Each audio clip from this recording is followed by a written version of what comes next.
ঢাকায় আইলেন কবে? কিরে কই যাস? কেমন আছেন ভাই? আছি ভালো, গতকালকে আসছি। তবে আমাদের এদিকে রাস্তাঘাটের এমন অবস্থা না রে, কাদা আর কাদা, একটা বিশ্রী অবস্থা, হাঁটাই যায় না রে। তুমি জানো কতদিন হয়েছে ঢাকা থাও ভাই? থাকি 3 মাস হবে। কেন রে? তুমি 3 মাসের মধ্যেই বরিশালের ভাষা ভুললে গেলা। হ্যাঁ, তুমি আন কাদা দেখে না কুসকাও। এই কয়দিন আগেও তুমি খাড়ালে ভাত খাইতে বইছো, চাইরু কুলে মুড়াই লেওয়াই গিয়ে থুইছে। হ্যাঁ, এখন তুমি শুদ্ধ ফুরন দেছো। তাই নাকি? এমনটা হয়েছিল আমার সাথে? I C. 3 মাস ঢাকা থাকি বরিশালের ভাষা পুরা আউলে হেলা ইলা।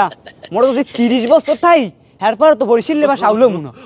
না পারি না ঠিক তা না, দু একটা পারি, কিন্তু মাঝে মাঝে সাউল হয়ে যাই। ভাই তুমি এনতে যাও তো, তোমার কথা শুনতেছ না, তোমার কথা শুনলি আর গা চলে। তোমার আচরণ এমন হয়ে গেল কবে? হ্যাঁ, তুমি তো আগে ভালো ছিল না, তুমি এইভাবে আচরণ হয়ে গেছে তোমার। আর আমি যাব কেন? আমি এখানে বের হয়েছি গ্রাম দেখতে, ঘুরতে, তো তুমি এইভাবে আচরণ করো কেন আমার সাথে? এ তুমি যাবা না কাদা মারমু?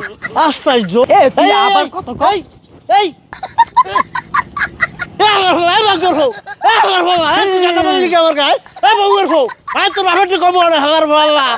বরিশালের ভাষায় খামার তো ঠিকই দেখতে হবে। একদি অবস্থা না, হালার মহাল্লা বরিশালের ভাষা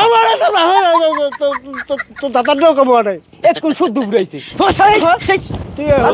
কথা কেন আমার গায়ে কাদা মারলি? মন লাগে শুদ্ধ ফুরাইছে।